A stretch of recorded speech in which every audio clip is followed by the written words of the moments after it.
नमस्कार, जय हिंद। भारत तक देख रहे हैं आप और मैं हूं ऋषि राज।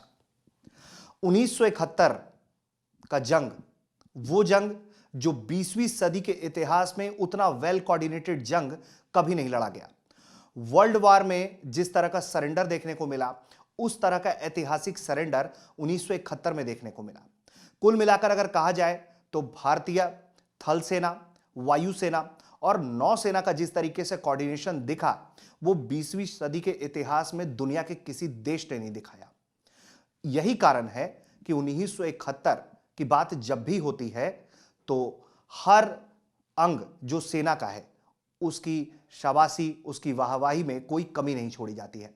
स्वर्णिम विजय वर्ष जो है वो देश मना रहा है और इसी मौके पर हम बात करेंगे एक बड़े ऑपरेशन के बारे में कि कैसे पाकिस्तान का कराची एयरपोर्ट धू धू कर जल उठा था और कैसे 71 के जंग में हमारी नौसेना ने इतना जबरदस्त स्किल दिखाया कि दुश्मन देश में तबाही मचा कर रख दी। इसके बारे में आज हमसे बात करेंगे। हमारे साथ हैं कमांडर अरुण सहगल सर। 69 में कमीशन्ड हुए, 71 में अरेबियन सी में तैनात थे, फ्रंट लाइन वॉरशिप में, और अब जो है सारी बात उनकी जुबानी हम आपको सुनाने जा रहे हैं। सर बहुत स्वागत है सर भारत तक पर। थैंक यू, नमस्कार। तो सर बिल्कुल शुरू से हम शुरू करते हैं। कैसे आप कहाँ थे जब आपको आदेश आया कि हाँ कि अब आप तैयार हुई है, हमें जंग में जाना है? ऐसे है कि जब हम नेवी में जब हमारी कमीशन हुई तो ट्रेनिंग के टाइम हमारे को काफ़ी बताया जाता है कि नेवी का इतिहास क्या है। उस इतिहास में हमारे को बताया गया कि भारत का जो तट है, भारत इंडियाज़ कोस्ट लाइन, वो 7,500 किलोमीटर, 7,500 किलोमीटर की है और उसकी रक्षा करना हमारा कर्तव्य है। तो इस बैकग्राउंड में हमारे को ये भी इतिहास बताया गया कि हमारी नौसेना कैसे बनी। हमारी नौसेना का ओरिजिनल जब गठन हुआ था तो वो ब्रिटिश गवर्नमेंट के अधीन पे हुआ था, तो रॉयल नेवी थी। उसके बाद रॉयल इंडियन नेवी हुई और उसके बाद इंडियन नेवी हुई जब इंडिया रिपब्लिक बन गया, तो गणतंत्र बन गया। तो उस समय एक बहुत महत्वपूर्ण चीज़ ये थी कि भारतीय जो नौसैनिक अफसर थे वो इंग्लैंड में और बाकी पश्चिम देशों में ट्रेनिंग हुई थी और भारत और पाकिस्तान के सब अफसर एक ही नेवी में थे। इसका महत्व ये है कि जो सोच होती है उसके बारे में हमें पता लग जाता है कि अगर जंग होए या दोस्ती होए तो दूसरे का रिएक्शन क्या होएगा। जब भारत को स्वाधीनता मिली तब वेस्टर्न मुल्कों को एक फ़िक्र थी कि हम रशियन कैंप में जा रहे हैं, तो कम्युनिज़म को कंटेन करने के लिए वेस्टर्न नेशंस ने, पश्चिमी देशों ने 2 ट्रीटी बनाई। एक तो थी SEATO, south east Asian treaty organisation, जो मनीला बेस्ड थी, और दूसरी थी सेंटो। सियाटो 1954 में थी और 55 में सेंटो, और सेंटो का नाम भी था बागदाद पैक्ट। तो इसमें उन्होंने पाकिस्तान को शामिल किया, मगर भारत तो नॉन अलाइंड मूवमेंट का लीडर था, तो भारत उसके कोई भी गठन का पार्ट नहीं था।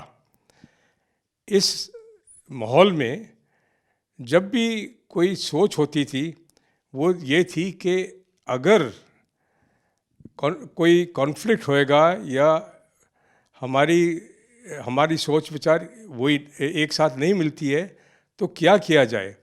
इस बैकग्राउंड में हमें ये पता लगा कि जब 1962 का युद्ध हुआ उसके बाद से हमारे को पश्चिमी देशों ने सहायता देने का वायदा तो किया मगर असली में नहीं दी।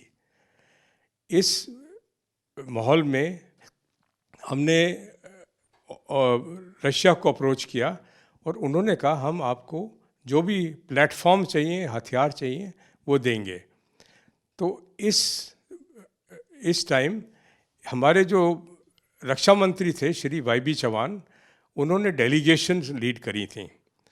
वो इंग्लैंड भी गए, अमेरिका भी गए। अमेरिका में रॉबर्ट मैकनमारा थे डिफेंस सेक्रेटरी, खूब उन्होंने बात करी, मगर कुछ देने से डिप्लोमेटिकली इनकार कर दिया। तो जब हम रशिया के साथ गए तो उन दिनों में थोड़ा सा पाकिस्तान और चाइना का एक्सेस भी बन रहा था। रशिया ने हमारे को सब कुछ प्रॉमिस कर दिया और हमारे को पनडुब्बियाँ, मिसाइल बोट, डिस्ट्रॉयर्स वगैरह देने की आश्वासन दिया। तो इस बैकग्राउंड में हमारे पास एक और डेवलपमेंट हुआ कि 1964 में हमारे पास एयरक्राफ्ट कैरियर INS विक्रांत भी आ गया। एयरक्राफ्ट कैरियर बहुत ही शक्तिमान जहाज़ होता है और उसके एस्कॉर्ट्स के साथ वो पावर प्रोजेक्शन कर सकता है और सी कंट्रोल कर सकता है। और उसी टाइम पनडुब्बियों का प्रोग्राम भी था, हमें टैक्टिक्स और स्ट्रैटेजी पता थी और पनडुब्बियों को भी इंडक्ट करा जा रहा था। इस बैकग्राउंड में जब हमें ओसा क्लास मिसाइल बोट्स मिली, उन दिनों में ये ओसा क्लास मिसाइल बोट्स जो छोटी पेट्रोल बोट थी, वो हमें इसलिए दी गई कि हम अपने तट की रक्षा करेंगे। कौन सा महत्वपूर्ण जगह थी, कौन सी महत्वपूर्ण जगह थी, वो थी बम्बई और उसके आसपास की जगह। तो बम्बई में उनको बेस करना था, मगर इंजन आवर्स बहुत इम्पॉर्टेंट होते हैं। रशिया से उनको बहुत बड़े ट्रांसपोर्टर जहाज़ों पे लाया गया, वो बॉम्बे में नहीं उतार सकते थे उनको, क्योंकि जो बॉम्बे डॉक्स में क्रेन थी उनकी उतनी क्षमता नहीं थी। तो उनको कलकत्ता ले गया। कलकत्ता डॉक्स में 200 टन की क्रेन्स थी, जिन्होंने उनको उठा कर के मर्चेंट शिप से पानी में डाल दिया। अभी मैंने बोला था कि 7,000 किलोमीटर लॉन्ग हमारी कोस्ट लाइन है, उसमें से 5,000 के करीब तो मेनलैंड की कोस्ट लाइन है। तो उधर से बम्बई लाना था, जहाँ पे उनका होम पोर्ट बनाना था, तो उनको टो करके लाना था। टोइंग के लिए जो हमारे पास ब्रिटिश किताब थी, एडमिरल्टी मैनुअल ऑफ सीमैनशिप, उसके अकॉर्डिंगली हमने जब कोशिश करी तो वो काम नहीं कर रही थी, क्योंकि उनके आगे के टोइंग एरिया अपरूट हो जाते थे। तो भारतीय दिमाग जो है उसको मैं सलाम करता हूँ। तो हमने लाइट वेट नायलॉन रोप्स बनवाई, जो कि प्लीटेड नायलॉन थी, उनको यूज़ किया टो करने के लिए, मगर फिर भी टेंशन आगे आती थी, स्ट्रेस आगे आता था। तो एक नेकलेस बनाई गई जो कि पूरे पेट्रोल बोट, रॉकेट बोट के इर्द गिर्द जाती थी, ताकि उसका स्ट्रेस डिफ्यूज़ हो जाए, एक पॉइंट पे स्ट्रेस नहीं होए। तो उनको जब टो करके लाए, इंजन बंद होता था। मेरे को याद है एक जहाज़ को हमने भी टो किया था, तो उनको बेचारों को पानी देना पड़ता था, ताज़ा खाना देना पड़ता था, और वो समुंदर में ऊपर नीचे ऐसे कूदते थे कि आधा टाइम तो वो सी सिक होते थे लोग। तो उनकी ट्रेनिंग बहुत अच्छी हुई कि ऐसे पानी के वातावरण में लंबा सफ़र कैसे किया जाए। जब वो बम्बई आए तो हमारे नेवल प्लानर्स जो थे, उन्होंने सोचा इसका कोई उपयोग किया जाए। इस टाइम ये मेंशन करना चाहिए और याद करवाना चाहिए कि हमारे जो commander in chief western naval command थे, वो वाइस एडमिरल SM नंदा थे। SM नंदा साहब ने एक इंटरव्यू दी ब्लिट्स को 1969 में। तो जब उनसे पूछा गया कि भाई कि एडमिरल साहब, 1965 में इंडियन नेवी ने कोई ऑपरेशन क्यों नहीं किया जब 65 का जंग हुआ? तो उन्होंने बताया कि एक तो हमारे को ministry of defence, government of India ने एक डायरेक्टिव दिया था कि पोरबंदर के लैटिट्यूड से आप नॉर्थ नहीं जाएंगे, क्योंकि गवर्नमेंट का विचार था कि जो भी जंग होएगा उसको ज़्यादा एस्केलेट नहीं करना चाहिए। पर इस वजह से नॉर्थ में हमारे जो पोरबंदर के नॉर्थ लैटिट्यूड है उसमें हमारे ओखा इंस्टॉलेशंस थे, फॉरवर्ड ऑपरेटिंग बेस था, और बॉर्डर के बाद फिर कराची भी पास पड़ता था। जो कराची बंदरगाह था वो पाकिस्तान का नेवी का होम पोर्ट था। उन्होंने ये फ़ायदा उठा करके एक स्नीक रेड करी और ओखा द्वारका को बम्बार्ड किया। हम तो हंसते थे कि उन्होंने क्लेम किया एक जहाज़ ब्रह्मपुत्रा सिंक हो गया, मगर ब्रह्मपुत्रा एक आध साल के बाद कनाडा गया एक गुडविल विज़िट पे, तो दुनिया भी हंस रही थी। और दो मेरे ख्याल से गायें मरी थी और एक दो जो छोटे घर थे वो तबाह हुए थे। तो इस माहौल में जो इंडियन फ्लीट थी वो बंगाल की खाड़ी में थी। तो जो आदमी था, आम आदमी था, वो पूछता था कि भाई नेवी काहे के लिए है। तो एडमिरल साहब ने अपने इंटरव्यू में बोला कि देखो ये वजह थी, और अगर जंग फिर से होएगा तो मैं आपको बता रहा हूँ, मैं कराची बंदरगाह को और कराची पोर्ट को मैं आग लगा दूंगा, क्योंकि मैं बड़ा हुआ हूँ कराची में ही, मेरे को कराची पता है और मैं जानता हूँ कैसे उसको अटैक करना चाहिए। ये तो 1971 के 2 साल पहले बोला था उन्होंने। तो इसमें उनकी ये है कि स्ट्रैटेजिक विजन और सोच कितनी महत्वपूर्ण थी, क्योंकि उनके मन में हो रहा था कि मैं अपनी नेवी का नाम रोशन करूंगा। उन्हीं दिनों में उन्होंने बम्बई के लोगों के पास लाने के लिए, नेवी के लिए, एक पूरे हफ्ते का नेवी वीक का आयोजन किया। उसमें गवर्नर साहब आए, प्रेसिडेंट गिरी साहब आए, और फिल्म पर्सनालिटीज़ राज कपूर जैसे लोगों ने उसमें पार्ट लिया, शंकर जयकिशन, और लोगों के लिए, आम आदमी के लिए जहाज़ों को खोल दिया, डॉकयार्ड को खोल दिया। लोगों ने डोनेशन भी दिए, उस चैरिटी से सेलर्स होम बना और बाकी महत्वपूर्ण चैरिटीज़ के लिए उनको उपयोग किया गया। तो जो आम आदमी था उसके पास आ गई नेवी को एक किस्म से थोड़ा झंडा और लहराया अपने होम पोर्ट में। तो जब एडमिरल नंदा साहब नेवी चीफ बने तो थोड़ा सा माहौल ख़राब हो रहा था। अब वो नेवी चीफ थे, उनके मन में कोई विचार तो होंगे, क्योंकि वो प्लानिंग उन्होंने स्टार्ट कर दी। इस समय में 2-3 महत्वपूर्ण चीज़ें हुई।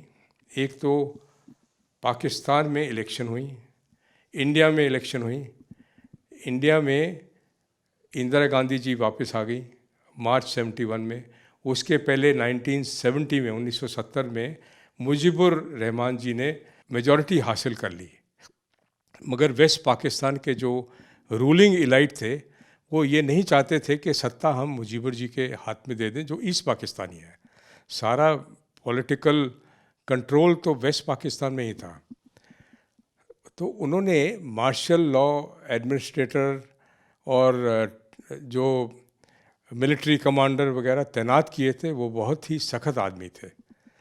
ईस्ट पाकिस्तान में वो थोड़ा सा रिप्रेशन करते थे, और जो ईस्ट पाकिस्तानी हिंदूज थे और बंगालीज जो कि पश्चिमी पाकिस्तान के सपोर्टर नहीं थे और अपना इंडिपेंडेंस और इम्पोर्टेंट चाहते थे, उनको जब महत्वपूर्णता नहीं मिली तो उन्होंने थोड़ी सी रेजिस्टेंस स्टार्ट कर दी। इस रेजिस्टेंस की वजह से और दबाव पड़ा। तो जब और दबाव पड़ा तो रिफ्यूजीज़ आने लगे इंडिया में।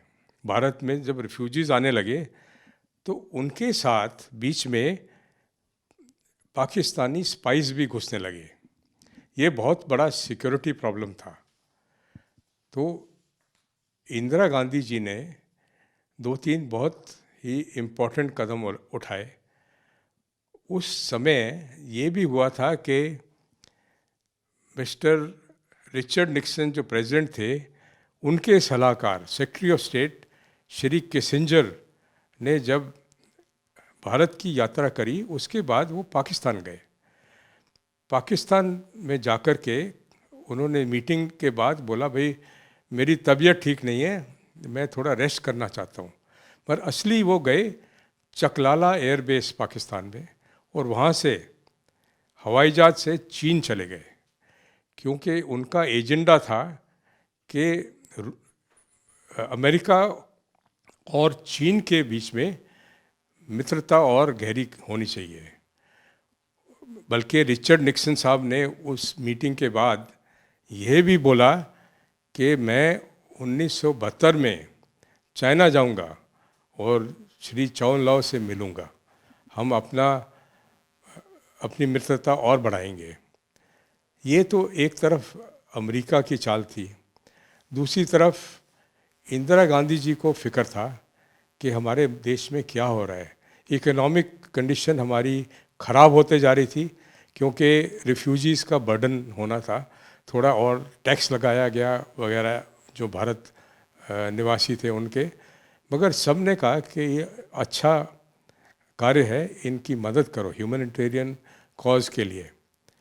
सो इंदिरा गांधी जी ने एक तरफ वेस्टर्न कैपिटल्स का दौरा किया कि अपना पॉइंट ऑफ व्यू बताने को, दूसरी तरफ फौजों को बोला, तीनों चीफ्स को, कि आप तैनात रहिए, कुछ भी हो सकता है। तो हमारे रक्षा मंत्री उन दिनों में थे बाबू जगजीवन राम, आर्मी चीफ थे जनरल मैनेकशॉ, नेवी चीफ थे एडमिरल नंदा, और एयरफोर्स चीफ थे एयर चीफ मार्शल पीसी लाल। तो उनको बहुत सपोर्ट मिला पॉलिटिशियन से और ब्यूरोक्रेसी से। जो डिफेंस सेक्रेटरी थे वो थे श्री केबी लाल। इन लोगों की मित्रता बहुत गाढ़ी थी, और नेवी की, नौसेना की तरफ से मैं आपको ये बताऊं कि एक तरफ से जब प्लानिंग होती है पीस टाइम में भी, तो हर वक्त वॉर के लिए भी प्लानिंग होती है। तो एक किताब में रिवील हुआ है कि नंदा साहब ने जगजीवन राम जी को बोला कि मेरे को अप टू डेट इंफॉर्मेशन चाहिए, इंटेलिजेंस चाहिए कराची बंदरगाह की और कराची पोर्ट की डिफेंसेस के बारे में। तो RAW के जो हेड थे उनके मिस्टर काउ, उनके डिप्टी मिस्टर शंकरन नायर ने कहा कि मैं सब ऑर्गेनाइज कर दूंगा। उन्होंने एक जो मर्चेंट शिप था, पैसेंजर लाइनर था, उसमें 2 आदमी बिठा दिए। ये गल्फ़ का दौरा करता था, 2 रॉ ऑपरेटिव उसके अंदर चले गए, और जब ये कराची पोर्ट के अंदर गया रूटीन विज़िट में, तो उन्होंने पहले बाईं तरफ से और फिर दाहिने तरफ से बाहर आते हुए सब फोटोग्राफी कर ली, और फिर दुबई पोर्ट से वापस आ गए फ़ोटो लेकर के। एक तरफ ये प्लानिंग थी। दूसरी तरफ जो हमारे युद्धपोत थे, पश्चिमी नौसेना बेड़ा, उसमें मेरा जहाज़ भी शामिल था। मेरे को याद है कि हम मिसाइल बोट्स को टो करके ले जाते थे समुंदर में, और बम्बई के बाहर प्रैक्टिस फायरिंग होती थी। सो हम जब फ्लीट एक्सरसाइजेस के लिए जाते थे बम्बई के बाहर समुंदर में, तब मिसाइल बोट्स को प्रैक्टिस फायरिंग करवाते थे। नॉर्मल जो टारगेट थे हमारे वो लकड़ी के बने थे गनरी फायरिंग के लिए, मगर मिसाइल बोट की जो मिसाइल होती है वो फायर करी जाती है, और आखिरी अंतिम स्टेज पे उसका रेडार होमर ऑन हो जाता है, और वो टारगेट को एक्वायर करके उसको नष्ट करती है। तो मैंने पहली दफ़ा देखा, क्योंकि हमारा जब छोटा जहाज़ था उसका काम था रेंज क्लियरेंस के लिए, कि और कोई जहाज़ नहीं है, फिशिंग बोट नहीं है, तो उसमें देखा कि उन्होंने रेडार रिफ्लेक्टर बांधे हुए थे। फिर बाद में समझ आई कि जो मिसाइल फायर करेंगे लकड़ी के बैटल प्रैक्टिस टारगेट के ऊपर, तो मिसाइल के होमवर्क का टेस्ट हो रहा है, क्योंकि नॉर्मल बंदूक वो गन का जो शेल होता है 4.5 इंच वगैरह का, वो तो ब्लाइंड फायर किया जाता है, उसका एंड स्टेज पे कोई होमिंग डिवाइस नहीं होता है। तो मैंने खुद देखा हुआ है कि एक फायरिंग में हमारे नेवी चीफ एडमिरल नंदा साहब का हेलीकॉप्टर मिसाइल बोट के ऊपर 100 फुट होवर कर रहा था, और हमारा दिल हमारे मुंह में आ गया, मगर वो फायरिंग खुद देखना चाहते थे। जब मिसाइल फायर हुई, पीछे से उसको चेज़ किया और हेलीकॉप्टर से खुद देखा कि हिट हुई है कि नहीं है। इससे 2-3 चीज़ें हुई। एक तो उनकी जो थ्योरी थी वो प्रूव हो गई, और हमारे को सबको कॉन्फिडेंस हो गया कि हमारी मिसाइल जो नई नई चीज़ आई है, नया नया हथियार आया है, वो इफ़ेक्टिव हो सकता है। इसका ये बैकग्राउंड भी था कि 1966 में या 67 में एक इजिप्शियन रॉकेट बोट ने इजरायली डिस्ट्रॉयर एलात को ऐसी मिसाइल मारी थी और वो सिंक हो गया था। तो ये बैकग्राउंड हिस्ट्री तो हम हर वक्त पढ़ते हैं और स्ट्रैटेजी पढ़ते हैं। तो ये सब प्रैक्टिस मिसाइल फायरिंग के बाद ये प्रैक्टिस करवाया गया कि वो टोइंग इफ़ेक्टिव कितना है और किस स्पीड से उसको ले जा सकते हैं। इसके बाद प्लान्स जो बने उनमें ये था कि जब भी वॉर होएगा, एक तो इंटेलिजेंस बहुत इम्पॉर्टेंट है, और दूसरा forward deployment and clear cut instructions, correct commanding officers, subordinate commanders, and motivated people, inspiring leadership and hands-on control of operation। ये सब एडमिरल नंदा के खूबियाँ थीं, और उन्होंने मोटिवेट कर लिया अपने टीम को, कमांडर्स इन चीफ्स को, और जो कमांडिंग ऑफिसर्स थे, और हम फ्लीट के जो छोटे अफसर थे, हमारे को खूब कॉन्फिडेंस आई, और ये था कि अगर जंग आएगा हम अपना नाम रोशन करेंगे। इस माहौल में जब मैं पश्चिमी तट की बात कर रहा हूँ कि जब इंटेलिजेंस इन्फॉर्मेशन आई, तो इंडियन फ्लीट तो 2 तारीख को, हम वेस्टर्न फ्लीट बम्बई बेस थे और eastern fleet Visakhapatnam base. Western fleet तो हम 2 दिसंबर को 71 में बाहर निकल चुके थे, बम्बई में कोई टारगेट ही नहीं बचा था। और नवंबर 1971 के एंड में हमारी एक सबमरीन ऑलरेडी ऑन पेट्रोल थी ऑफ कराची। ये फॉरवर्ड डिप्लॉयमेंट था। ये नहीं था कि सिर्फ हम ही ये सोच रहे थे, पाकिस्तानियों ने भी अपनी एक जो पनडुब्बी थी PNS गाजी, उसको नवंबर में चला करके बे ऑफ बंगाल में भेज दिया, और बंगाल की अखाड़ी में वो नवंबर में पेट्रोल कर रही थी मद्रास और विशाखापट्टनम के बीच में। वो इसलिए उधर पेट्रोल स्टेशन बनाया गया क्योंकि एक तो हमारी भी एनालिसिस थी, ऑपरेशनल प्लानिंग ये थी कि जो पाकिस्तान की पनडुब्बियाँ हैं उनमें से सिर्फ एक ये गाजी, जो कि पुरानी USS डायब्लो थी, उसकी रेंज है बंगाल की अखाड़ी में जाने के लिए। और हमारे इंटेलिजेंस अपरेटस जो कि डायरेक्शन फाइंडर्स होते हैं, इंटरसेप्ट करते हैं कम्युनिकेशंस को, और ह्यूमन इंटेलिजेंस से पता लगा वो कोलंबो से रीफ्यूलिंग करके आगे बढ़ी है। तो जब वॉर प्लान्स बन रहे थे, तब एडमिरल नंदा ने CNC eastern naval command Krishnan साहब को बोला कि भाई मैं बेंगलोर में आया हूँ एयरफोर्स की पासिंग आउट परेड के लिए, तो आप कहाँ पे हैं, आइए मिलिए, हम हॉर्स डर्बी के लिए चलते हैं, पैसे बनाओगे। तो एडमिरल कृष्णन साहब ने अपने मेमोइर्स में लिखा कि मेरे को पता था कि ये मेरे को ये नहीं बुला, इसलिए नहीं बुला रहे हैं मेरे चीफ कि मैं पैसे हार जाऊं रेसिंग ट्रैक के ऊपर, पर कोई बात है। तो वो मद्रास में थे, उधर से एरोप्लेन में बेंगलोर पहुंच गए, और पासिंग आउट परेड के बाद जो air officer commanding in chief थे, उनके घर में नंदा साहब ने उनका हाथ पकड़ा और बोला चलो गार्डन में बात करते हैं। वो बाग में जब बात कर रहे थे, ये था कि कोई नहीं सुने, और उन्होंने प्लान्स बनाए। प्लान्स में ये था कि जो हमारा एयरक्राफ्ट कैरियर है, जिसने 1965 में कोई रोल नहीं निभाया था, उसको ईस्टर्न थिएटर में डिप्लॉय करेंगे, और आगे क्या क्या सोच विचार है वो सब तो उन्होंने डिस्कस कर दिया।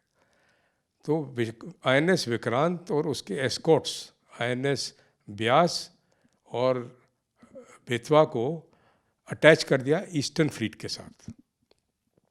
नाउ एडमिरल कृष्णन जब कप्तान थे, तो मैं उनसे मिला हुआ हूँ, उनके बेटे को जानता था। तो उन्होंने विक्रांत पे बुलाया था, मैं स्कूल में था तब। उन्होंने विक्रांत की मेरे को जब टूर करी और जब बात करी, I found he was a very inspiring person himself and very forward looking. उनके भी बैकग्राउंड में रॉयल नेवी का और रॉयल इंडियन नेवी की ट्रेनिंग थी। तो उन्होंने जब अपने प्लान बनाए, उन्होंने विक्रांत और उसके एस्कॉर्ट्स को अंडमान में भेज दिया और बोला आप रेडियो साइलेंस नहीं ब्रेक करेंगे, आपको जो भी काम है आप या तो हवाई जहाज भेजेंगे दूसरी तरफ, या जो उधर अंडमान में पुलिस वायरलेस थी उसके ज़रिए आप मैसेजेस हमें भेजेंगे, मगर generally no communications. INS Vikrant के कमांडिंग ऑफिसर थे तब कैप्टन स्वराज प्रकाश, जिन्हें बाद में महावीर चक्र मिला। तो इन्होंने एक अपनी नीति बनाई कि मद्रास और विशाखापट्टनम के बीच में फेक मैसेजेस जाते थे कि विक्रांत के लिए इतना ईंधन चाहिए, इतना राशन चाहिए, या ये और सामान चाहिए, सामग्री चाहिए, और ये भी कि जो फलाना सेलर है उसके लिए एक ट्रेन बुकिंग कर लो, उसके घर पे माँ बीमार है। ऐसे ऐसे मैसेजेस जाते थे और वो इंटरसेप्ट होते थे, और जो स्पाइज होते हैं वो भी ये कंफर्म करते थे।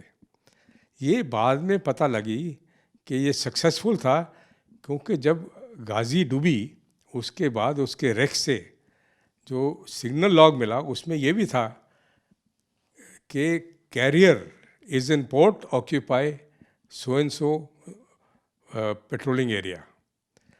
तो गाजी को टोटली फूल करा गया, पाकिस्तान नेवी को फूल करा गया, और गाजी अल्टीमेटली वहाँ पे नष्ट हो गई।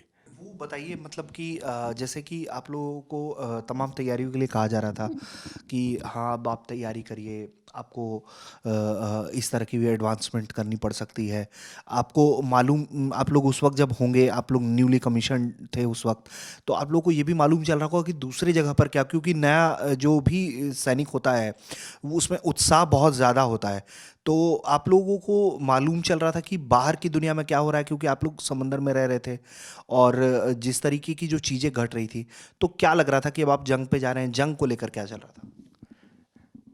ऐसे था कि जो माहौल बन रहा था देश में और ईस्टर्न बॉर्डर पे, एक तो उन दिनों में हमारे पास बहुत पावरफुल रिसीवर्स थे, तो ऑल इंडिया रेडियो और वगैरह के न्यूज़ आती थी एज स्टैंडर्ड प्रोसीजर। 8 बजे 9 बजे की हम न्यूज़ सुनते थे। दूसरा, उन दिनों में टेलीटाइप होता था, उसमें हम रेडियो ऑटो टेलीटाइप कहते हैं, उससे जो सिग्नल कम्युनिकेशन ऑफिसर होता है जहाज़ का, उसका काम था कि बुलेटिन को पिकअप करके आप प्रिंट करिए और लोगों को बताइए। मगर special confidential messages, updates commanding officers को आते रहते थे। तो हमें पता था क्या हो रहा है, क्योंकि मैं आपको ये भी बताऊं कि अगस्त, जुलाई, अगस्त, सितंबर में जो मेरा जहाज़ था वो 14th फ्रिगेट स्क्वाड्रन का भाग था। 14th frigate squadron Khukri senior ship था, किरपान और कुठार। तो हमें कोचिन में टैक्टिकल स्कूल में भेजा गया कि as a matter of routine आप वर्कअप करिए। तो वो उधर सिमुलेटर्स होते हैं और जो सीनियर ऑफिसर होता है वो आपके देखता है कि आपकी कमियाँ क्या है, करेक्शन और जो भी टैक्टिक्स है उसको अपडेट करते रहते हैं। ये वैसे पीस टाइम का हर वक्त ये चलता रहता है, मगर ये काफ़ी स्ट्रॉन्ग सिरे से हुआ था, काफ़ी कंसंट्रेटेड ट्रेनिंग थी। उस समय मेरे को बाद में भी ख्याल आया कि जो सबसे ज़्यादा थ्रस्ट था वो था एंटी सबमरीन ऑपरेशंस पे and cooperating operations with other ships और एयरक्राफ्ट, हेलीकॉप्टर्स। पर हम छोटे थे, मैं तो सब लेफ्टिनेंट था, मगर non specialised navigator of the ship. Senior ship बताता था क्या करना, हम अपने जहाज़ को संभालते थे। पर हमारे जो कमांडिंग ऑफिसर थे वो एंटी सबमरीन वॉरफेयर स्पेशलिस्ट थे। उनकी मौत हो गई। रियर एडमिरल ऋषि राज सूद रियर एडमिरल बन के। हमारे सेकेंड इन कमांड थे विजय तुली, वो भी एंटी सबमरीन वॉरफेयर स्पेशलिस्ट थे। जो हमारे एंटी सबमरीन वॉरफेयर ऑफिसर थे पीसीबी नायर, वो भी बहुत ही एक्सपर्ट थे। और सीनियर मोस्ट जेसीओ जो कहते हैं वो हमीद भी बहुत ही well trained, well experienced royal navy time के जेसीओ थे। तो हमारे जहाज़ में एंटी सबमरीन वॉरफेयर नॉलेज बहुत ही अच्छी थी। और मेरे ख्याल से नेवल हेडक्वार्टर्स की अप्रिसिएशन थी कि सबसे ज़्यादा खतरा तो हमें उनकी 3 फ्रेंच पनडुब्बियों से है, डेफने क्लास पनडुब्बियों से। तो हमारा काम था anti submarine Blackwood class frigate कि अगर नौबत आई तो आपको सबमरीन को ढूंढना होएगा और नष्ट करना होएगा। तो ट्रेनिंग तो बहुत ज़बरदस्त थी। हमारे को जब समुंदर में होते थे तो और मोटिवेट किया जाता था। आपको बताऊं 18-20 घंटे ड्यूटी करना तो बहुत नॉर्मल था। जब एक्शन स्टेशन अनाउंस होते थे तो उसमें जिस स्टेशन पे आप बैठे हैं उधर ही आपको चाय, कॉफ़ी, बिस्किट और एक अच्छा था कि चॉकलेट मिलते थे। तो हम कहते थे बहुत अच्छा चॉकलेट मिल रहे हैं, मगर वो इसलिए क्योंकि चॉकलेट से एनर्जी आती है, शुगर लेवल इंक्रीज़ होता है। ये बाद में अकल आई। तो ट्रेनिंग बहुत थी और सीनियर ऑफिसर्स को पता था, वो पीरियोडिकल ब्रीफिंग होती थी एडमिरल्स की कमांडिंग ऑफिसर को। और दिल्ली में नेवल हेडक्वार्टर्स में भी और जगजीवन राम जी के साथ भी naval intelligence director, naval operations. तो ये जैसे माहौल बिगड़ता गया तो हमारी को ट्रेनिंग होती रही और हमारे को अपडेट्स मिलते रहे। वो हम नेवल टेक्निकल नॉलेज, वो प्रोफेशनल उसमें बोलते हैं, appreciation of the situation was continuous. और उनके बेस के ऊपर ऑपरेशनल प्लानिंग होती थी, change this, change that, fine tune this and this is how you will operate. So जब 2 तारीख को हम साउथ ऑफ कराची थे, fleet had already sailed. Fleet commander was rear admiral Kuruvila. वो तो बहुत ही दमदायक आदमी थे, घोड़े चलाते थे घर पे। और उन्होंने कहा कि चलो, मगर मेरे को एक बात याद आई।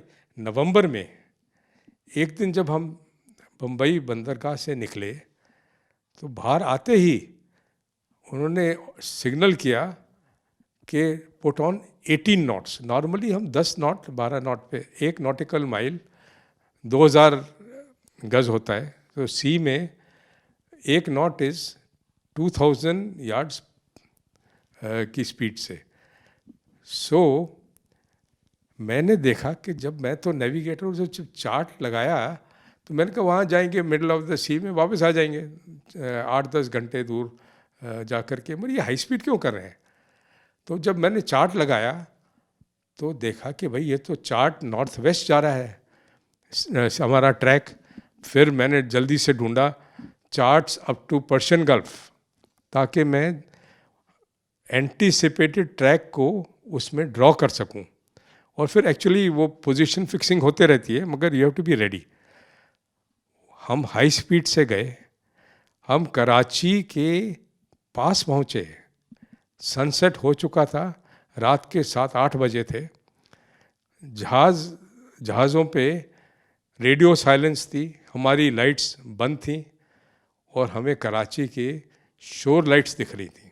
आप ये सोचिए, इस समय हमारे दिल में कैसी उत्साह पैदा होती कि भाई ये कराची पोर्ट दिख रहा है हमारे को, क्योंकि सी में से, समुंदर में से विजिबिलिटी काफ़ी दूर होती है, 12 से 14-16 माइल तक, और कराची के पास क्लिफ्स भी हैं, मनोरा के है, तो थोड़ा और दूर दिख रहा था हॉराइजन पे।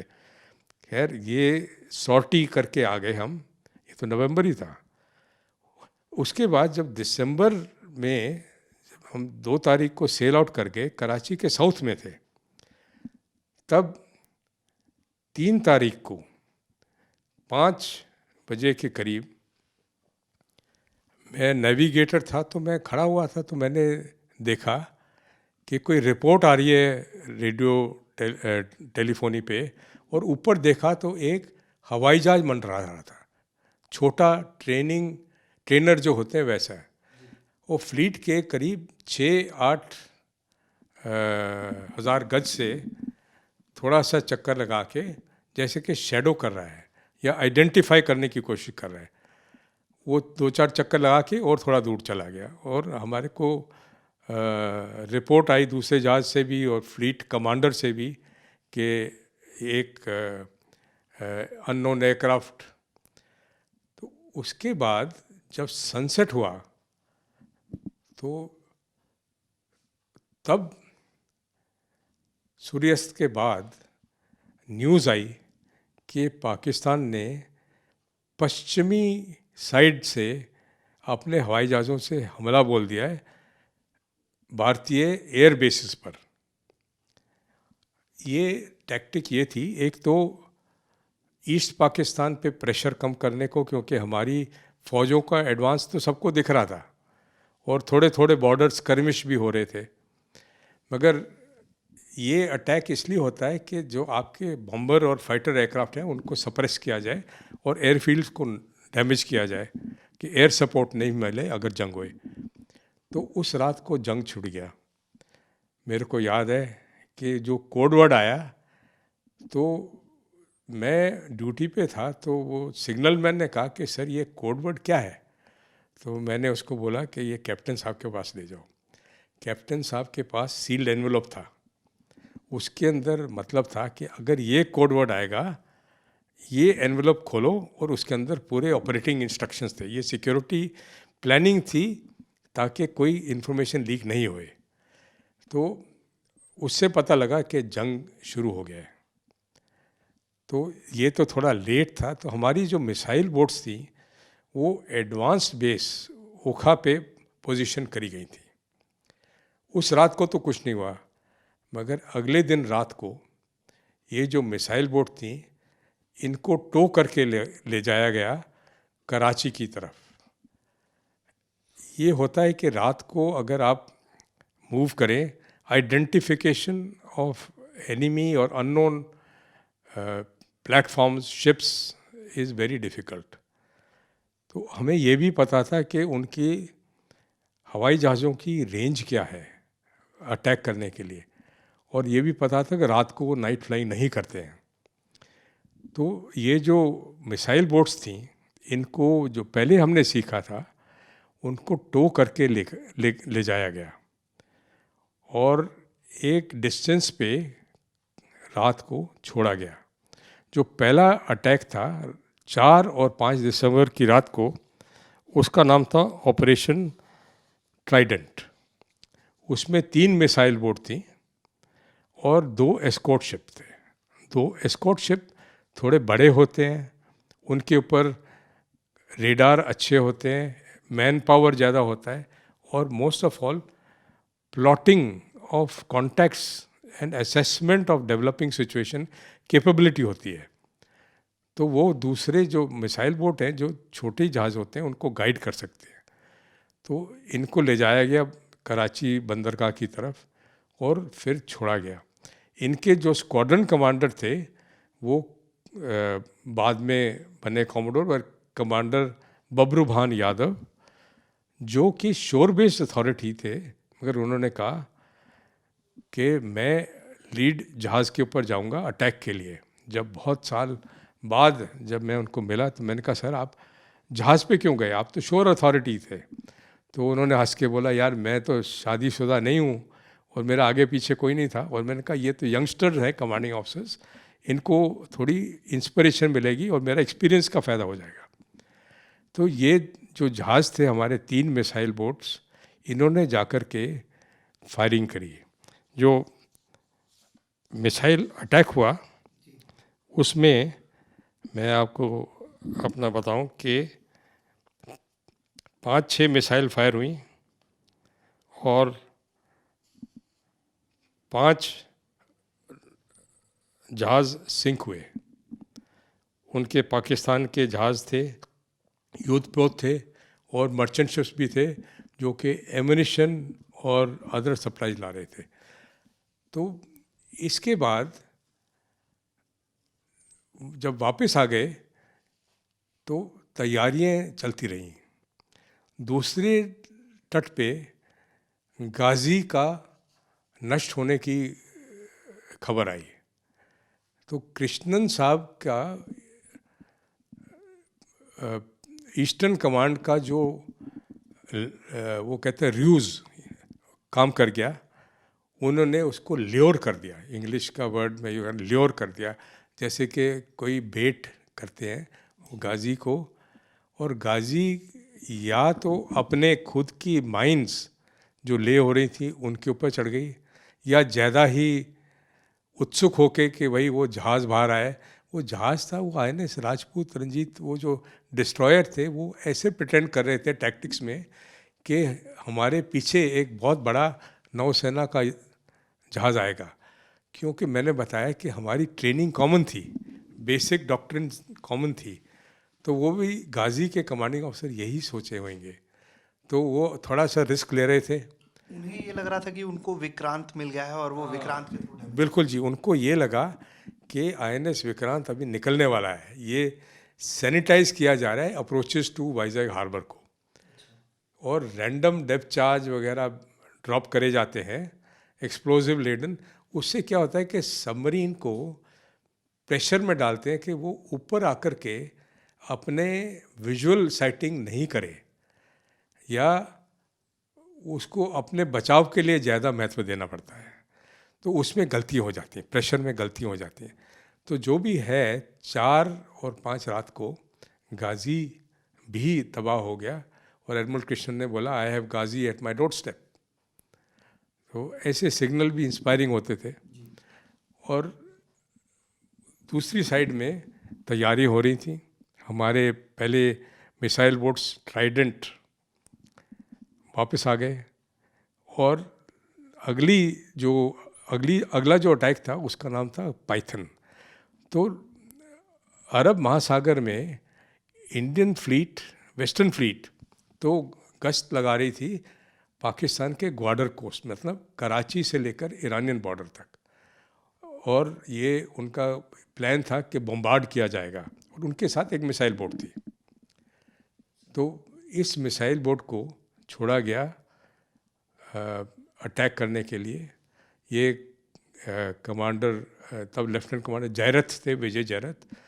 इन्होंने जब कराची को अटैक किया as part of operation python, उन्होंने ना केवल जहाज़ों को नष्ट किया, मगर ऑयल टैंक जो कराची के अंदर थे उनको भी मिसाइल फायर करके आग बहुत बड़ी लगा दी। वो पहले भी आग लगी थी, अब और आग लग गई। तो इस टाइम आपको ये भी बताऊं कि इसमें जब ये अपनी बात बढ़ाइएगा आगे, जब पाकिस्तान पर ये इस तरीके के हमले हुए, कराची में बॉम्ब हुआ, मिसाइलें गिरी, उनके जहाज रिटेलिएशन उधर से देखने को मिला था हम लोगों को, या वो लोग समझ ही नहीं पाए कि उनको करना क्या है, रिप्लाई कैसे करना है? जब अटैक हुआ उनके ऊपर तो वो एक्सपेक्ट नहीं कर रहे थे। इसमें एक खूबियत ये थी कि हमने भी अपने लेसन्स लर्न करे हुए थे। जैसे उस तरफ गाजी का हो रहा था, तो हमारे जो मिसाइल बोर्ड के क्रू थे और कमांडिंग ऑफिसर्स जो कि रशिया में ट्रेंड थे, वो रशियन लैंग्वेज में बहुत ही एक्सपर्ट्स थे। तो उन्होंने ये भी टैक्टिक बनाई कि हम एक दूसरे को सिग्नल्स और मैसेजेस रशियन लैंग्वेज में भेजेंगे, क्योंकि हमें पता था रशिया पाकिस्तानियों को रशियन नहीं आती है।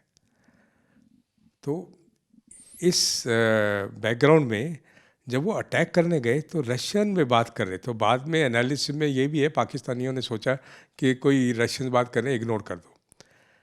तो ये एक बहुत ही सिंपल वो थी, टैक्टिक थी। और जब पाकिस्तान जहाज़ों को जब ये मिसाइल्स दिखी, वो बिलीव ही नहीं कर सकते थे कि कोई अटैक हो रहा है, हमला हो रहा है हमारे ऊपर। उन्होंने सोचा कोई हवाई जहाज़ आया है, शायद हमारा हवाई जहाज़ है।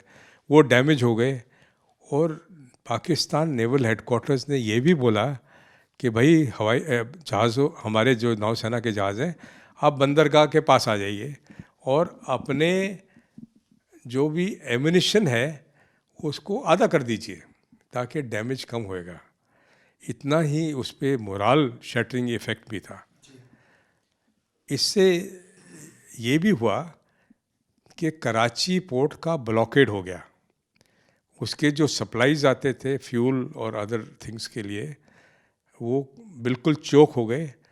और ये गौरव की बात है कि इंडिया ने अनाउंस किया, और ये बीबीसी पे भी अनाउंस हुआ कि कोई भी जहाज़, कोई भी मुल्क का अगर कराची से बाहर जाना चाहे तो भारतीय नौसेना की परमिशन लेके जाएगा। हम अप्रूव करेंगे तभी आप जाएंगे और आपको एस्कॉर्ट किया जाएगा। इस ब्लॉकेड को सक्सेसफुल करने के लिए ये सेकेंड वर्ल्ड वॉर के बाद पहला एक मौका था। और सिमिलरली ईस्टर्न सीबोर्ड पे एडमिरल कृष्णन की रणनीति से बे ऑफ बंगाल में ईस्ट पाकिस्तान को भी ब्लॉकेड किया गया था। उधर ना कोई जहाज जा सकता था, ना निकल सकता था, और ना उनके सीनियर ऑफिसर्स एस्केप कर सकते थे। उसी की वजह से ना सोल्जर्स एस्केप किए, ना सीनियर ऑफिसर्स, और 93,000 POWs were taken including senior officers as prisoners when the war ended, क्योंकि उनको और कोई एस्केप रूट नहीं था। तो ये हमारी रणनीति थी। पाकिस्तान के बंदरगाह पे तबाह मच गया कि हमारी ऑयल टैंक्स पे मिसाइल लगी। तो एडमिरल नंदा साहब की वो सोच थी कि जहाज़ स्टील के होते हैं, जो मेरी मिसाइल है वो काम करती हैं, और मेरे को पता है कि वो आयरन के टैंक्स हैं। तो जब मिसाइल आप फायर करेंगे कराची पे, वो मनोरा आइलैंड कराची बंदरगाह के अंदर जाकर के खेमारी ऑयल टैंक्स हैं, उनको ऊपर आग लगेगी। तो ये सब ब्रीफिंग हुई थी। तो हमारे कमांडिंग ऑफिसर्स को पता था क्या करना है, और अपने जान लगा दी उन्होंने। ये यंग ऑफिसर्स थे और किसी को ये पता नहीं था कि हम वापस आएंगे कि नहीं। इस टाइम भारत को एक सेटबैक हुआ था। वो ये था कि 14th फ्रिगेट स्क्वाड्रन का जहाज़ कुठार, जिसका बॉयलर बस्ट हो गया था, उसको वेस्टर्न फ्लीट से वापस टो करके, हमारा जहाज़ था किरपान, हमने उसको टो करके वापस बम्बई लाए रिपेयर्स के लिए। और जो सेकंड मिसाइल बोट थी फ्लीट के साथ, उसको भी कोई मशीनरी प्रॉब्लम था, उसको भी वापस लाना पड़ा। तो एक डायरेक्टर जनरल लाइट हाउसेस का जहाज़ था सागरदीप, उसके पीछे उसको मिसाइल बोट को टो किया।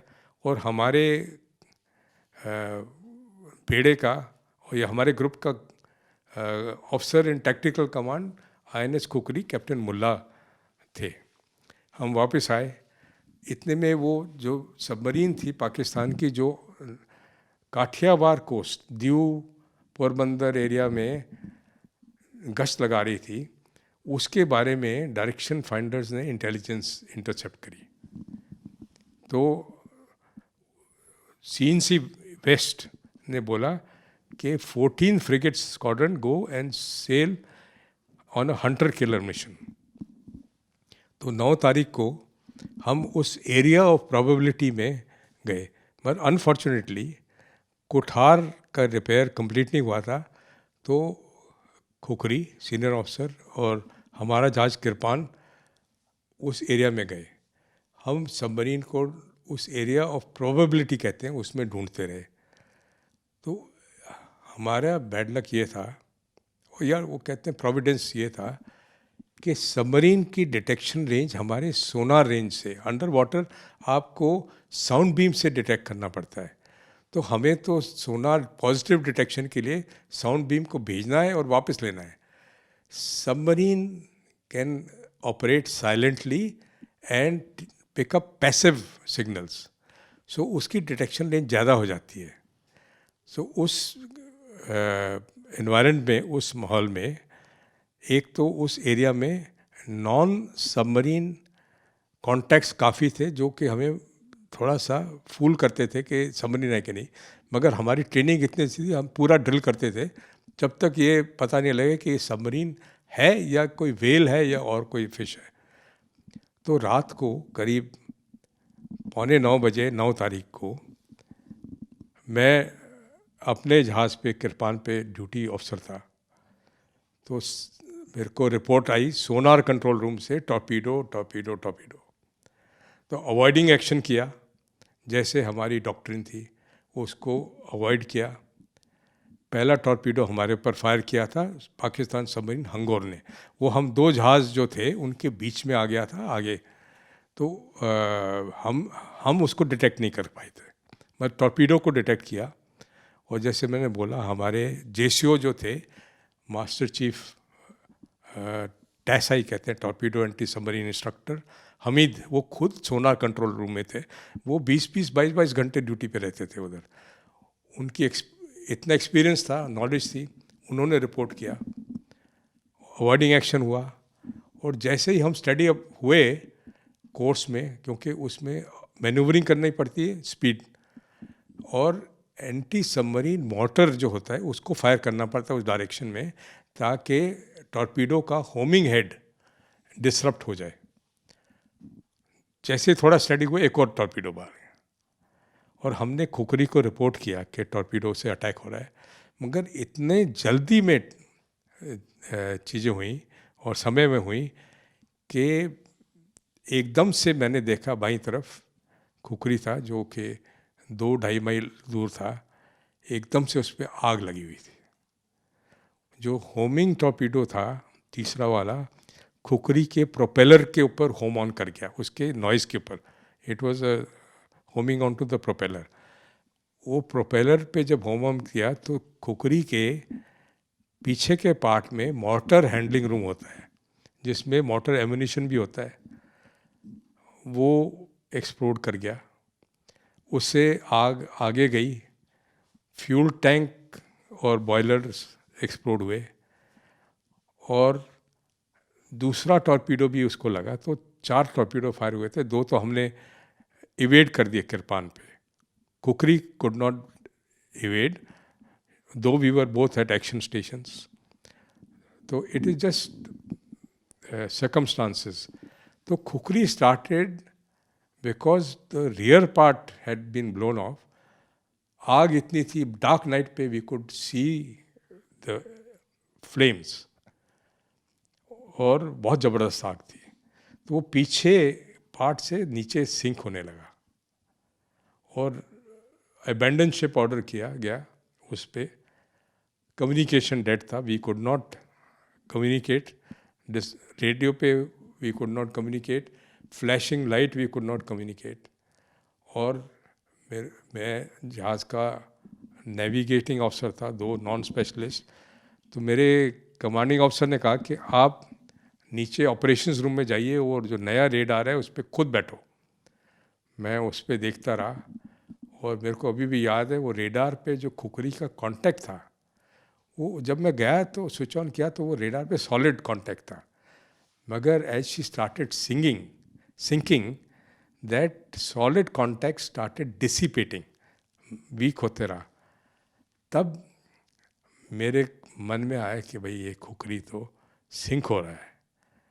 तो खुखरी अनफॉर्चुनेटली सैंक, और उसके काफ़ी अफसर और सेलर्स उसके साथ दुर्घटनाग्रस्त हो गए।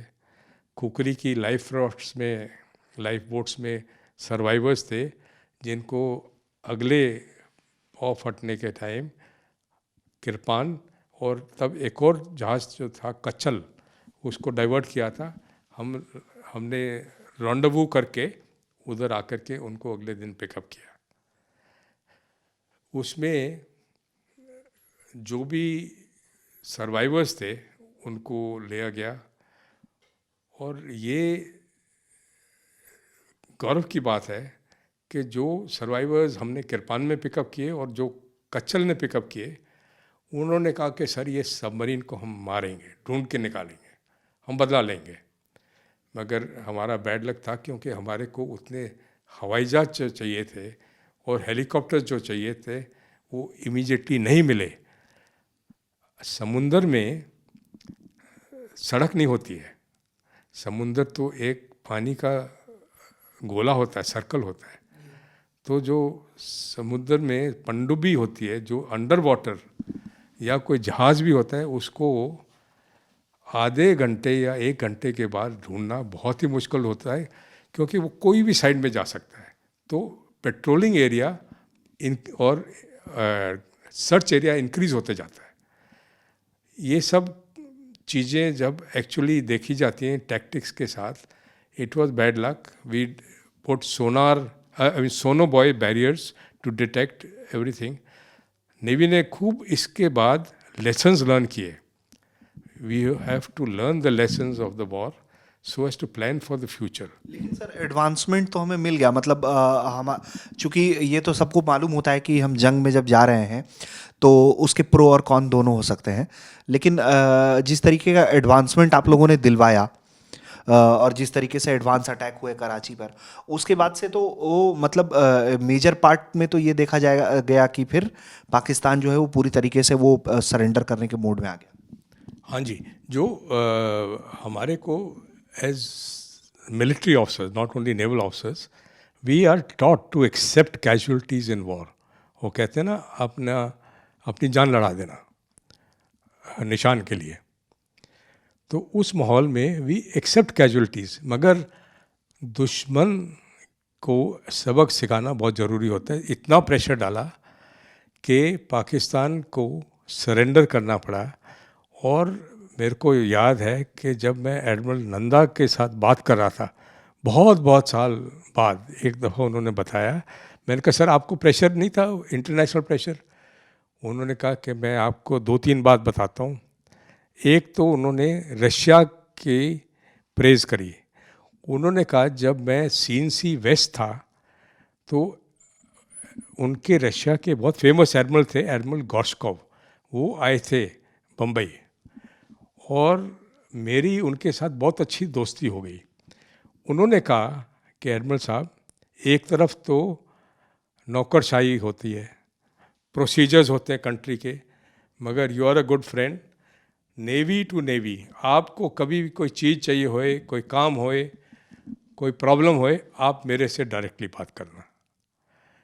और इतना हुआ कि जब 1971 के जंग के बाद वो आए तो उन्होंने ये भी कहा कि जो सेकंड अटैक था कराची पे, ऑपरेशन पाइथन, मैं उनके कमांडिंग ऑफिसर को मिलना चाहता हूँ। तो बम्बई में वो lieutenant commander Jayrath, commanding officer विनाश को मिलने गए और उनको बहुत शाबाशी दी। और फिर ये भी बताया कि जब विनाश कराची को अटैक कर रहा था तो रशियन एक सैटेलाइट ने पिकअप किया, और जो रशियन ड्यूटी ऑफिसर था उसने कहा एडमिरल साहब हमारी एक boat, Russian boat, Karachi harbour में है। तो admiral Gorshkov was very impressed, क्योंकि they had picked up this, is very interesting, they could pick up, and he realised what the Indians had done, और इसलिए भारतीय नौसेना को शाबाशी दी, और हर वक्त हमारे दोस्त रहे। एडमिरल गॉर्शकॉव ने रशियन नेवी बनाई है, पहले सबमरीन से और फिर बड़े बड़े युद्धपोत बनाए, और वो इंडिया आते रहते थे। उनको एडमिरल साहब कश्मीर वगैरह लेके गए, उन्होंने मेरे को फ़ोटोएं दिखाई हैं उनके साथ और उनकी फैमिली के साथ। और जब वो मॉस्को भी गए तो उन्होंने कहा मेरे आप घर में रहेंगे, मेरे डाचा में रहेंगे। तो ये दोस्ती जो थी मिलिट्री ऑफिसर्स की, ये बहुत इम्पोर्टेंट सिद्ध हुई। और ये भी एक इतिहास की बात है कि ईस्टर्न थिएटर में रिचर्ड निक्सन और किसिंजर ने बोला कि हम अमेरिकन नौसेना का बेड़ा टास्क फोर्स 74 भेजेंगे। एक तो प्रेशराइज करेंगे इंदिरा गांधी को, और ईस्ट पाकिस्तान से लोगों को प्रेशर कम करने के लिए, और हम बोलेंगे हम अमेरिकन सिटीजन्स को निकाल रहे हैं। तो उस समय और उन दिनों में एक तो एडमिरल नंदा साहब ने बताया कि मेरे को जो नेवल अटैचे था यूनाइटेड किंगडम का, यूके का भी आया था मिलने, और यूएस का भी, अमेरिका का भी, और मेरे को थोड़ी सी प्रेशर डालने के लिए धमकी सी दे रहे थे गोलमाल में। तो उन्होंने कहा कि मैंने उनको कहा आप अच्छी तरह कॉफ़ी पीजिए, चाय पियेंगे, बिस्किट खाएंगे, और उसके बाद ऑफिस से भेज दिया उनको। तो ये सब टैक्टिक्स हो रही थी। और जब 7th फ्लीट की टास्क फोर्स 74 जब बे ऑफ बंगाल में की तरफ आ रही थी, तो ये बहुत महत्वपूर्ण चीज़ है कि उनके जो चीफ ऑफ नेवल ऑपरेशंस थे एडमिरल एल्मो जुमवॉल्ट, उन्होंने कहा कि मेरी इसमें सहमति नहीं थी, ये रिचर्ड निक्सन और किसिंजर की चाल थी, और उन्होंने भेजा प्रेशराइज करने का। ये नेवी का इम्पॉर्टेंट होता है, you can project power. They tried it on us, मगर the cease fire took place much earlier than they could come to engage with the Indian Eastern Fleet operating in Bay of Bengal. इस समय भी Russia ने हमारी मदद करी, इंदिरा गांधी जी के साथ सहमति के साथ। जो भी रेजोल्यूशन आ रही थी सिक्योरिटी काउंसिल में, उनको वीटो करते रहे जब तक हमने ढाका का सरेंडर नहीं ले लिया। और हमारे जो एयरक्राफ्ट कैरियर था वो ढाका को और अदर टारगेट्स को ईस्टर्न साइड से, बे ऑफ बंगाल से अटैक करता था। इसमें एक और कहानी है कि जिसमें मैं खुद भी इन्वॉल्व था इन अ वे, इन के आई नो फर्स्ट हैंड। मैं डाइविंग कोर्स कर रहा था, ये मेरा डाइविंग बैच है, I qualified to 120 feet diving in the middle April 1970। तब जो हमारे ट्रेनिंग ऑफिसर थे, हमने देखा सैटरडे को कोचिन में एडमिरल नंदा साहब चीफ ऑफ नेवल स्टाफ आए हैं, मंडे को lieutenant Sameer Das training officer is missing. तो हमारे जो सीनियर जेसीओ थे उनको बोला कि वेयर इज लेफ्टिनेंट दास। वो इतने फिट थे, हमारे साथ 5-5 मील 3-3 मील भागते थे, क्योंकि हमारी एनर्जी बिल्डअप हो रही थी, और उसके बाद स्विमिंग भी करते थे, कोचिन चैनल में स्विमिंग करते। हमने एक दिन मिस किया तो उन्होंने कहा आ रहे हुए हैं, दूसरे दिन नहीं आए, फिर बोला टेम्परेरी ड्यूटी पे है, फिर बोला कैजुअल लीव पे है। फिर कोई 5-7 दिन के बाद बोला गया कि उनको एडमिरल नंदा साहब अपने हवाई जहाज में ले गए, और कुछ नहीं पता था। बाद में जो किताबों में लिखा और सब कुछ, तो वो भी एक इंस्ट्रक्टर थे, वो क्लियरेंस ड्राइवर थे, फ्रॉगमैन थे। मैं I am not train to handle explosive, but he could handle. So training camp बनाया गया मुक्ति वाहिनी के जो न्यूक्लियस थे उनको ट्रेन करने के लिए। तो मेरे को पता है कि समीर दास साहब कहाँ पे गए, अप्रैल 1971 में, और उसके बाद इनकी ट्रेनिंग हुई। जो कोर मुक्ति वाहिनी के थे, वो एक पाकिस्तानी पनडुब्बी थी जो फ्रांस में बन रही थी, वहाँ से ये 9 जने जो ईस्ट पाकिस्तान ओरिजिन के थे, बांग्लादेश साइड के थे, उन्होंने उधर से क्वाइटली एस्केप किया और via le Havre and Toulon and Spain वो इंडिया में आए। अब इंडियन नेवी ने बहुत मदद करी इनकी और एक कैंप सेटअप किए। जो भी क्लियरेंस डाइवर्स थे, जो जिनको मरीन कमांडोज कहते हैं, अब उन्होंने उनकी ट्रेनिंग करी और ये सारी स्टोरी, सारा किस्सा एक किताब है ऑपरेशन एक्स में बताया गया है। इन्होंने हमारी मदद करी कि जब आर्मी एडवांस कर रही थी तो इंटरनल सेबोटाज कैसे करना है, क्योंकि their loyalties were with their own people and they were fighting the repression and atrocities being committed on the ladies and the Hindi speaking or Hindus or those people from East Pakistan who had even little loyalty towards the West Pakistan regime. Doubt of loyalties in there.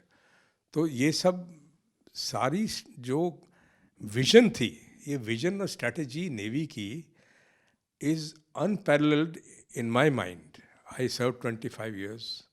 I can understand what power projection is, how we can exert influence। और आज Indo Pacific region में जब China आ रहा है, Russia के थोड़े जहाज़ हैं, अमेरिका, फ्रांस, जर्मनी, यूके, तो ये सब मेरे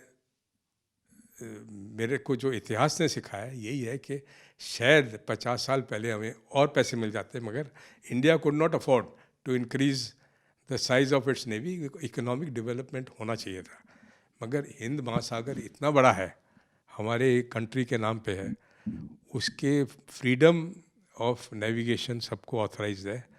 मगर we are planning, Indian navy is planning for choke points, oil chokes and choke points, and how to interdict enemy shipping। और जो पाकिस्तान है या उसको भी हम देख लेंगे। उन्होंने अपने और बंदरगाह बनाए हैं ग्वाडर, जिवानी वगैरह में, मगर हमारी क्षमता बहुत है। सर, तो इसी बात पर मैं बात आगे बढ़ा ले रहा हूँ, चूँकि आपने अब आज के दौर की बात की 71 का पूरा आपने किस्सा सुनाया हमें, और कोई 71 का और भी कोई किस्सा जो आपके पास हो तो वो भी साझा करिएगा। लेकिन अभी के दौर में अगर हम देखें तो जैसे चाइना साउथ चाइना सी में कर रहा है, मतलब एक तरीके से एक आम बोलचाल की भाषा में हम कहें तो वो गुंडागर्दी जिस तरीके से वो करने की कोशिश कर रहा है वहाँ पर। लेकिन जिस तरीके से मलक्का में भारत की पकड़ है और उस इलाके में अगर भारत अपनी मनमर्जी उन इलाकों में चलाने लगेगा तो फिर कॉन्फ्लिक्ट जो है वो बढ़ेगा, और चाइना को हम कैसे काउंटर कर सकते हैं? ऐसे है कि जब समुंदर में हम ऑपरेट करते हैं तो हमारे को नेवी में भी एक सीख दी जाती है, वो है what is the regime of the law of the sea. वो regime of the law of sea ये है कि जो हमारा तट है उससे 12 मील दूर, it is called territorial waters which is like our own mainland. हमारा उसके ऊपर कब्ज़ा है। लॉज म्यूनसिपल लॉज कहते हैं, जो क्रिमिनल ये सब उस पर अप्लाई करते हैं। तो as per the law of the sea, territorial waters में कोई भी दूसरा जहाज़ एग्रेसिव पोस्चर नहीं अडॉप्ट कर सकता है। सो इन द सेंस के warships should normally tell you they are entering your territorial waters, any other country flag. जो सबमरीन होती है उसको ऑर्डर है कि आप सरफेस पे चलेंगे। मेरे को एक्सपीरियंस है कि कई दफ़ा नॉन सबमरीन एको मिल जाता है। टेरिटोरियल वाटर्स में जब मिल जाता है तो एक नेटो का सिग्नल होता है, if you drop 5 hand grenades in the water that means please surface. ये इंटरनेशनल कोडवर्ड है। कई दफ़ा हमने उसको ट्रैक किया है, मगर मोस्ट प्रॉब्ली व्हेल या कुछ होता है, वो सिग्नल ऐसे भी भेजे हैं, मगर नोबडी सरफेस्ड. मगर after that in the open seas everybody has got right of innocent passage. उसमें अगर आप सोचें कि ये कोई जहाज़ हथियार ले जा रहा है या कुछ ले जा रहा है, आप उसको अरेस्ट करेंगे डाउट में या कहीं पे ले जाएंगे तो वो पायरेसी के अंतर्याम आ जाता है. So international law of the sea is like that. मगर चाइना के जब आप देखिए, उनकी स्ट्रेटजी है कि Pacific Ocean is connected to Indian Ocean and there जो लेन्स ऑफ कम्युनिकेशन होती है, sea lanes of communication, SLOCs as we call them, extend right up to Persian Gulf and all the island territories and small countries in Africa and Indian Ocean. तो China अपना जो BRICS corridor वगैरह बना रहा है, CPEC, उस तहत बना रहा है कि हमारे को बेसिंग भी मिल जाए, चाहे श्रीलंका है, जिबूती है उसमें. तो ये जो इनके जहाज़ हैं, हमें पता है कि किस रूट से जाएंगे. और अब सर्वेलेंस टेक्निक इतनी हो गई है, सैटेलाइट बेस्ड बेटर कम्युनिकेशन, और एक न्यू वो जो है कि कॉल्ड मैरीटाइम डोमेन अवेयरनेस, जिसके लिए इंडियन नेवी और मिनिस्ट्री ऑफ शिपिंग ने सेटअप किए हैं.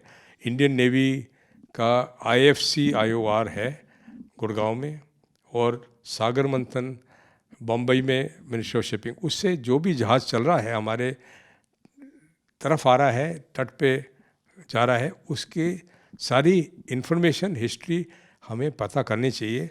एक तो फॉर सेफ्टी, क्योंकि हमारा एक ये भी हमारी ड्यूटी है to provide search and rescue operations और in our area of responsibility. तो ये नए डेवलपमेंट्स हैं. इसमें इंडिया ने वाइट शिपिंग एग्रीमेंट्स साइन करी हैं with other, as we call them, littoral countries around us, Seychelles, Maldives, Sri Lanka. तो उसमें जो मर्चेंट शिप्स होते हैं उनकी इंफॉर्मेशन हमें पता लग जाती है ऑलमोस्ट रियल टाइम. और हम भारत इलेक्ट्रॉनिक्स के थ्रू कई रेडार्स, कोस्टल रेडार्स भी लोगों को हेल्प कर रहे हैं इंस्टॉल करने के लिए और ऑपरेशन सेंटर्स सेटअप करने के लिए. मेरे को एक बात याद आई कि 1981 में मैं एक डेलीगेशन में गया था सेशल्स में. उसमें जब हम गए तो सेशल्स बहुत ही पीसफुल टापू है, आइलैंड्स हैं, बहुत स्प्रेड आउट है. तो मेरे को याद है हमारे को उनके प्रेसिडेंट साहब ने, and I am very happy, the message was originally given to me by the defence minister, कि please base your long range maritime aircraft through Seychelles. मगर उनका ये कंडीशन था, 1981 की बात कर रहा हूँ, कि जब आपके हवाई जहाज आएंगे तो हमारा एक्सक्लूसिव इकोनॉमिक जोन जो कि 200 मील है हमारे तट से, उसमें आप सब फिशिंग ट्रॉलर्स और वगैरह के आप हमको इन्फॉर्मेशन देंगे. इधर हम आपको रिफ्यूल करेंगे, रिपेयर फैसिलिटीज़, और वापस जाते वक्त भी करिए.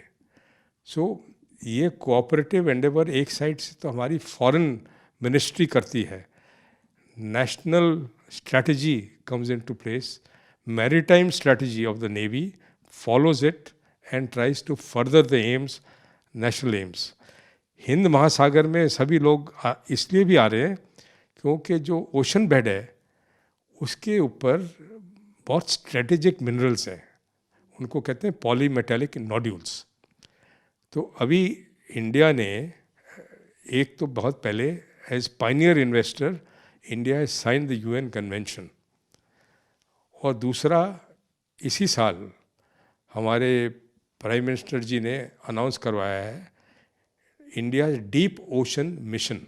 उसमें ministry of earth sciences and other scientific organizations are developing the capability to prospect and to mine these polymetallic nodules which contain the metals of strategic importance for building up economic strength and military prowess.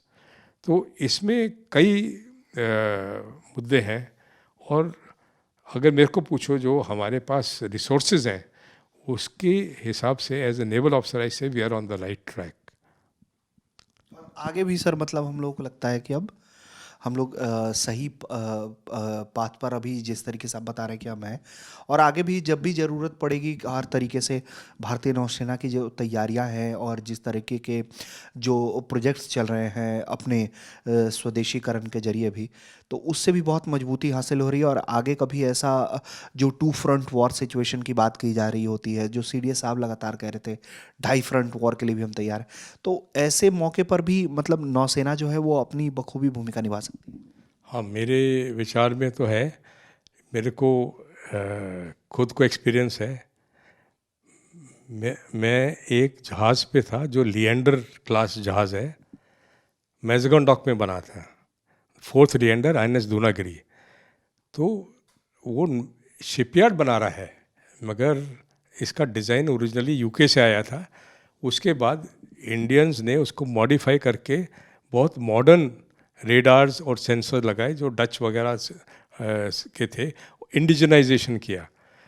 तो जहाज़ के ऊपर shipyard मैज़गन dockyard के अंदर मेरे को और मेरे 4 साथी और इंजीनियर इलेक्ट्रिकल ऑफिसर वगैरह को अटैच किया 9 महीने पहले कि जब जहाज़ बन रहा है आप इनकी मदद करिए, आपका एक्सपीरियंस है, कोई इसमें आपको कमी लगे तो उसको पूरी करेंगे हम। 9 महीने में तो बच्चा भी पैदा हो जाता है। तो जब जहाज़ निकला 1977 में कमीशन हुआ, तो it was the best ship in the fleet. एक दफ़ा जब हम पहली दफ़ा एयरक्राफ्ट कैरियर के साथ सी में गए, तो प्राइम मिनिस्टर मोरारजी देसाई जो हमारे प्राइम मिनिस्टर थे, उनके लिए जो फ्लैगशिप बना था या जो होस्ट शिप बना था वो मेरा जहाज़ था, हम INS दूनागिरी। मैं उसका कम्युनिकेशन ऑफिसर था, हमारे कमांडिंग ऑफिसर कैप्टन जैन थे। तो विक्रांत के कंपैरेटिवली उसके ऊपर चीफ ऑफ नेवल स्टाफ का झंडा लहरा रहा था। तो बाद में जो फ्लीट कमांडर था उसने कहा, I wanted the most modern ship to be there as the flagship of the Chief of Naval Staff because you give me such good communications, command and control, radar, etc. तो इसमें ये भी है कि जब खुखरी दुर्घटनाग्रस्त हुआ 72 में, पहला Indian indigenous built Leander ship INS Nilgiri was commissioned by Prime Minister Indira Gandhi herself. I have got that photo in my mind. I was present as a young commanding officer of a patrol boat in 72. I was invited to the front seat. तो वो photo है, इंदिरा गांधी जी खड़ी हुई हैं commission करने के लिए, speech दे रही हैं, उनके साइड में एडमिरल नंदा है, मैज़गन डॉक के chairman managing director admiral Samson थे, VC शुक्ला साहब थे एज डिफेंस प्रोडक्शन। और इसमें मेरे को ये भी याद है कि जब ये मैज़गन डॉक में जहाज़ बनने लगे ये ब्रिटिश डिज़ाइन से, तो उसके चेयरमैन एडमिरल नंदा थे, और उन्होंने बाद में मेरे को बताया कि सबसे बड़ा प्रॉब्लम ये था कि मेरे यूनियन के लीडर श्री जॉर्ज फर्नांडिस थे। तो मेरे को एडवांटेज ये था कि बॉम्बे में रह करके, हम उनकी फैमिली कराची से आई थी, एडवांटेज ये था कि मैं सब जगह घूमता था और मैं मराठी में बात कर सकता था। तो ये जब उसके ऊपर प्रोडक्शन यूनिट, इंडस्ट्रियल यूनिट पे भी इफ़ेक्ट पड़ा, तो जो वेल्डर्स थे, जो टेक्नीशियंस थे, उनकी कैपेबिलिटी इतनी थी, क्योंकि मैंने खुद देखा है 9 महीने थोड़ा सा पुर्जा या केबल मेरे को पता है जब वो हमें सिखाते थे और खुद चेक करवाते थे। एक दफ़ा बीइंग कम्युनिकेशन ऑफिसर मेरे को उन्होंने बोला कि साहब आप खुद जाकर के चेक करिए कि हमारी केबल एंटेना पे ठीक तरह कनेक्टेड है कि नहीं, क्योंकि हमें लग रहा है कि इसका कम्युनिकेशन रेंज कम है। मैंने कहा यार 110 फुट चढ़ा दिया तुमने, ऊपर जाके मीटर के साथ मेरे से खुद टेस्ट करवाया। ये हुआ कि जब जहाज़ फ्लीट को ज्वाइन किया, I knew how to debug any problem at sea. तो इस नॉलेज से आई एम वेरी कॉन्फिडेंट कि जो इंडियन नॉलेज है, we can build warships of good class, high tech, we can integrate them. Naval Design Bureau is very excellent. Cochin shipyard जो merchant ship बनाता था, उसने हमारा नया एयरक्राफ्ट कैरियर बना दिया है, which incidentally the person who did the best job there was Admiral Krishnan, CNC East of 71. So the Navy trains us very well. We have got the experience, we have got years of background in us, और nation के आत्मनिर्भर और बाकी जो policies हैं उसमें बहुत फ़ायदा होगा, क्योंकि कोई हमारे को किसी तरह की सप्लाईज असिस्टेंस टर्न ऑफ नहीं कर सकता, हम अपने आप सब कर लेंगे। तो इसमें इंदिरा गांधी जी ने जैसे 71 में स्वरण सिंह जी से और ग्रोमिको से साइन करवाई थी India Soviet treaty of peace and friendship, it is paying us dividends. So we have basically still a non-aligned country. All options are open. Indian brain is so good. We are leading the major companies of the world with our things. Our IT is so good. So I'm very confident. Thank you sir. तो आपने सुना ये पूरी बातचीत, हमें उम्मीद है कि आपको ये बातचीत भी पसंद आई होगी।